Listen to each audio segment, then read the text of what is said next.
Hey there! In today's video we're continuing with the series devoted to the King's Indian defense. Yeah, a lot of you have been asking for it as you like it very much. It's a fascinating defense. Well, in today's video I'm going to analyze a very entertaining game played by a couple of grandmasters nearly 30 years ago. The game features the classical variation. Yeah, and you know this one is characterized by white closing the center and attacking in the queen side with pawns and pieces, while as black we are interested in gaining an attack in the king side. Yeah, this fight involves a good deal of risk. Yeah, because if we as black don't manage to build an attack against the king, they will destroy our queen side. They will damage it for the rest of the game. Reversely, if we manage to build an attack, we're going sometimes to checkmate our opponent's king. So both white and black accepts to play a game full of risk. And this is really interesting. A lot of players really prefer to avoid it as the stakes are too high. So without further ado, let's jump right into the game Vladimir Pishin versus Ognei Zbitin. It was played in 1997. Okay, white starts the game with d4, knight f6, knight f3.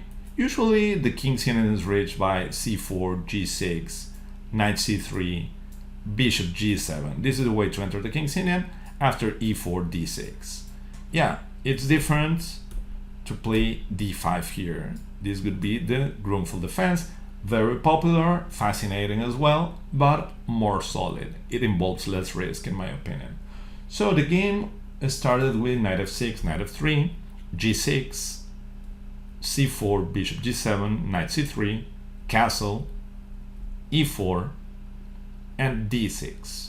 Yeah, we get to the king's Indian, and after bishop e2 we are in the so-called classical variation. White is simply trying to complete his development by castling in the king side.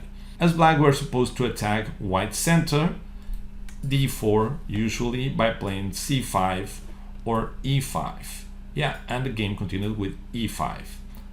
Castle, knight c6, putting pressure on d4, almost forcing d5, and we retreat to e7. Well, the knight is not as fantastically placed as c5 is not controlled any longer. Yeah, what I mean is that if white, instead of playing castle, played d5, we could have played a5 followed by knight a6 and knight c5, and the knight would stop to a certain extent white's attack in the queen side. But with the knight on e7, c5 is going to be in white's control. But at the same time, we get this knight closer to white's king, and this will help us building an attack. We trade the control of c5 for bringing another piece to the king side, and I think it's a worthy trade. So the game continues with knight d2. Yeah, we were already thinking about knight h5. Yeah, in case of whatever move, I mean bishop e3, knight h5 can be a good idea, followed by f5 or by knight f4. So knight d2 is one of the two most popular moves. Knight e1 is the other one, controlling h5, and of course the modern b4. This is the one I analyzed in the first video devoted to the King's Indian. In case you haven't seen it, I highly recommend you do it, but don't leave this video because knight e2 will lead to a very entertaining game. So now knight h5 is not possible, and we are really interested in playing f5, and the game continued with knight e8, b4, f5, and c5. Well, now we are ready to launch our king's head pawns, but we must be careful. Knight f6 is the right move, putting pressure on e4 and d5, because if we otherwise played f4, trying to launch the pawns right away, we will encounter bishop g4. And trading this bishop is not such a good thing. Not that white's bishop is too bad, because bishops can get open in the long term, but yeah, our bishop is pretty important to get an attack, as you will see in this particular game. Okay, so after c5, knight f6 is more accurate, f3 is a normal move, and now f4 can be played, trying to launch our pawns against white's king. And this starts to feel really dangerous for white, but they trust in the economy of defense and they continue putting pressure on our queen side. Yeah, they're putting pressure on d6, the knight is really well placed here. And well, the game continues with g5, a4, and this is an important moment. Well, white is trying to play bishop a3, putting pressure on d6, and also gain some space. Here we're going to remember a very important maneuver that starts with knight g6. The idea of knight g6 is of course bringing the knight closer to the king side, but also playing rook f7 and bishop f8.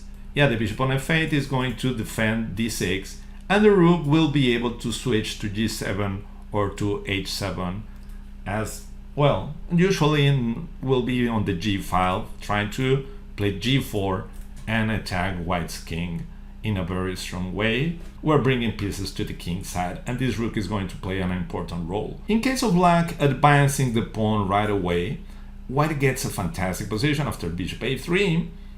Yeah, now this pawn is going to be under attack. Knight e8, b5. Yeah, the pressure is increased, and b6 is threatened. So b6, moving pawns in the flank were supposed to be attacked, is not a great idea. And c takes b6, c takes b6, and a5. And this is very good for white. Rook f6 is an example.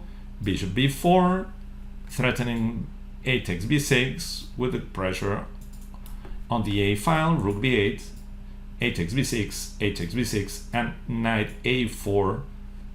Yeah, putting pressure here.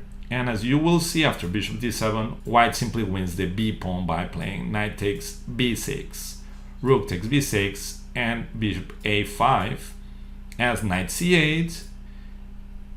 Okay, it looks like black is holding on to the position, but by bringing the queen to f2, this is falling and the game is decided. Yeah, that was a game of mine with the white pieces, and I went on to win the game. So after a4 is really important to play knight g6. So after bishop a3, we can play rook f7, and we're ready to bring the bishop to defend the d6 pawn. Okay, the game continued with b5, and here we are going to play something a little bit different from what I expected by capturing on c5. Yeah, the usual move would be bishop f8, but it seems that b6 is really strong, as a takes b6, c takes b6, c takes b6, queen b3, and white is getting to b6. Once the knight is on b6, they are going to trade our fantastic c8 bishop, and we're going to be wars. So this is a very prophylactic, a nice prophylactic move. D takes c5, d takes c5, bishop takes c5, and well, now h5. Well, the problem with taking on c5 is that this pawn at some moment can manage to advance, and will bring the bishop to a square where it can play a defensive role, as you will very soon discover. The game continues with a5. By the way, if white plays d6, we will be happy to answer with bishop e6. White tries to play b6, but now we're getting closer to the king, g4 and b6. Both sides are making progress in their flanks. And how to continue? What would you do with black? This is an important moment. Well, the game continued with g3. Yeah, this is the move. This seems a bit bad because h3 may block the king side. The game actually continued with king h1. You'll see why. h3 seems the natural one, but actually we can sacrifice pieces on h3, on g2, trying to get white's king more exposed. For instance, bishop takes h3, g takes h3, and queen c8, attacking the h pawn, and white cannot defend it, as of course king g2 is simply answered by knight h4, and the pawn falls with a losing position for white. Queen g2 is mate, and it's almost impossible to avoid it. Well, so after queen c8, white can try to hold on to this position, but bishop d3 will fail as well. Queen takes h3, threatening queen h2, checkmate, rook a2, knight h4. We are controlling g2 in order to advance, and this gets pretty interesting. Yeah, let's imagine the game may continue with knight takes e5, g2, and now it's really tough for white to make any sort of move. Rook e1, or yeah, rook f2 of course is simply losing to queen h1, but rook e1 runs into knight f3, I don't know, knight g4. This one is super strong. Yeah, the idea is very simple. F takes g4, bishop e5, and we are preparing f3 or even knight f3, or sometimes queen h1, and this is really an overwhelming attack. Rook e1, knight g4 looks like a really clever move. Knight takes g4, h takes g4, threatening knight f3, threatening the knight, and white's position simply collapses. So against g3, playing h3 may seem natural, trying to block, but this explains the importance of having our light square bishop. And in case we didn't have the light square bishop, continuing with the attack would be really tough. So this is the reason why we should preserve it in most variations. So, okay, the game continues with king h1 and knight h7. Yeah, here's an important moment, and I should mention it without getting into a lot of details. We are following the steps of a very famous game. Some of you may already have noticed that we are following the famous Boris Gelfand versus Hikaru Nakamura in 2010. Hikaru considers this his best game in the King's Indian, but I'm not going to stop to show it. Just I wanted to mention because it's one of the most respected and praised games of the King's Indian. In case you want to see it, you can easily find it analyzed by strong players. I think that even Hikaru analyzed it himself. So the game continued with bishop f8, Hikaru's game, and well, it's really interesting. But the game we're following continues with the natural looking knight h7, opening the diagonal for the queen, and yeah, getting to attack h2. This seems really dangerous, but the idea, white's idea, is to bring back this bishop to g1 and defend h2. This may explain bishop f8. Yeah, without this bishop being able to go back, black's attack will be stronger. Well, so knight h7, knight b5, queen h4, and bishop g1. Yeah, we reached a critical moment of the game. How to continue with black? This is a very difficult position. White seems to be playing well, as is trusting in the economy of defense. Yeah, the bishop is devoted to the defense, and the rest of the pieces, I mean, most of the pieces, are ready to destroy our queen side. How to continue the attack? Yeah, playing g takes h2 leads nowhere, as bishop f2 simply runs away from the pawn and gains tempo attacking our queen. And well, at the same time, white is trying to play knight takes c7. So what's the right move here? Well, the game continued with bishop h3. That, objectively speaking, is not the best move. The best move is knight g5. Yeah, knight g5 is a very nice move. The idea is to answer knight takes c7 with the mind-blowing knight h3. Yeah, by placing the knight on h3, we're ready to capture on g1 and deliver checkmate on h2. And in case of g takes h3, we simply take back and threatening g2, what is really difficult for white to stop. Rook f2 simply loses too much material. G takes f2, bishop takes f2, queen takes f2, and we are still threatening mate. And well, after bishop f1, we simply trade everything and remove our rook with an extra rook. Yeah, b takes a7 is not working because of rook takes e7, and we are still guarding the queen in the square. So as you can see, knight c7 would be answered by knight h3, a beautiful idea. In case you like this kind of ideas, please remember to give me a thumbs up and to subscribe in case you haven't done it. Thank you. So knight g5 was a correct move, but bishop h3 is a very interesting try as well.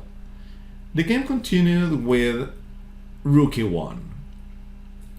Yeah, I want you to understand bishop h3 by playing knight takes c7. What would you play as black?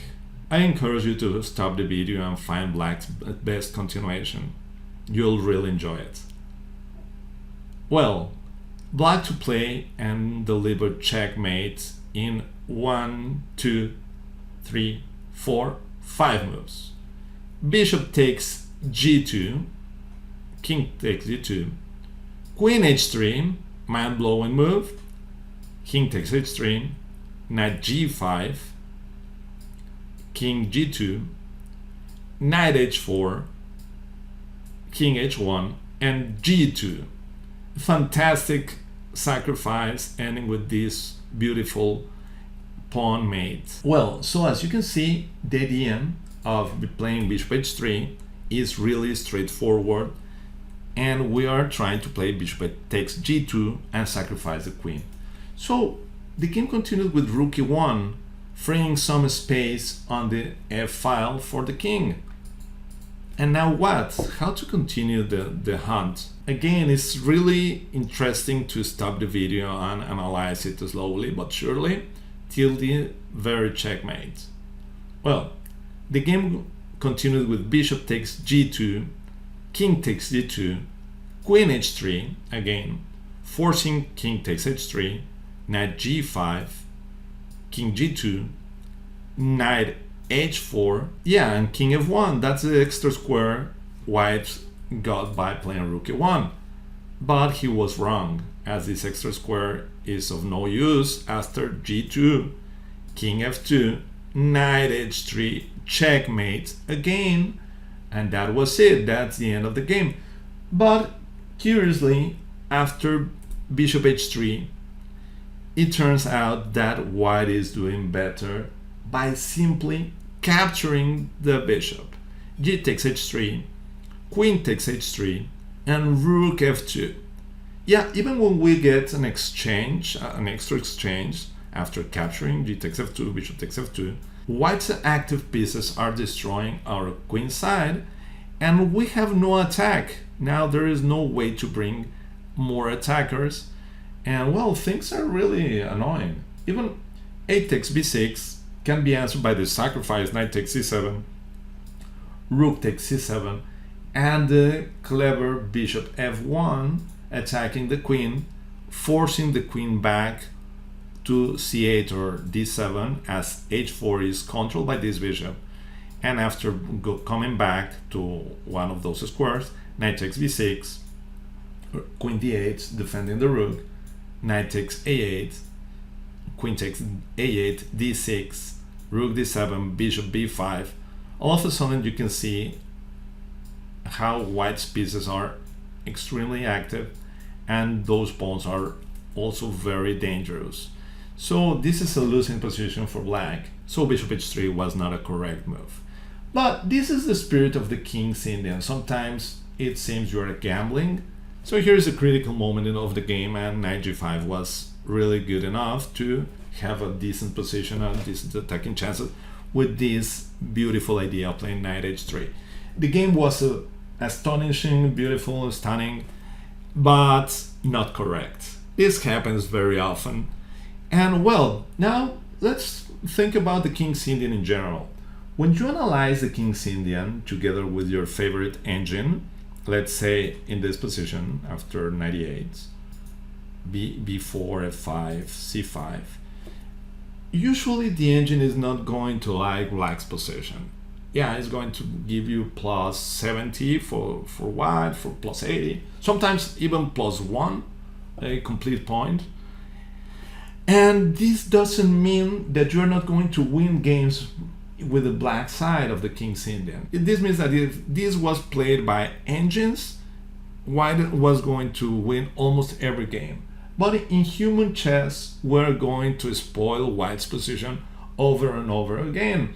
And this is part of my story as well, because I not only play the King's Indian, but sometimes I face the King's Indian. And I get better positions very often that I ended up spoiling those positions and getting mated.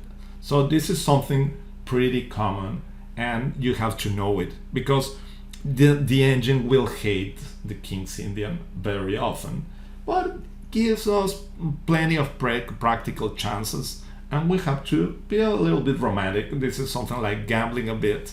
So I hope you find these ideas interesting. And well, show me your best games in the King's Indian in case you are already a King's Indian player. And well, share your thoughts with me. I really want to hear what you think about this defense. Okay, thank you very much and see you next time. Goodbye.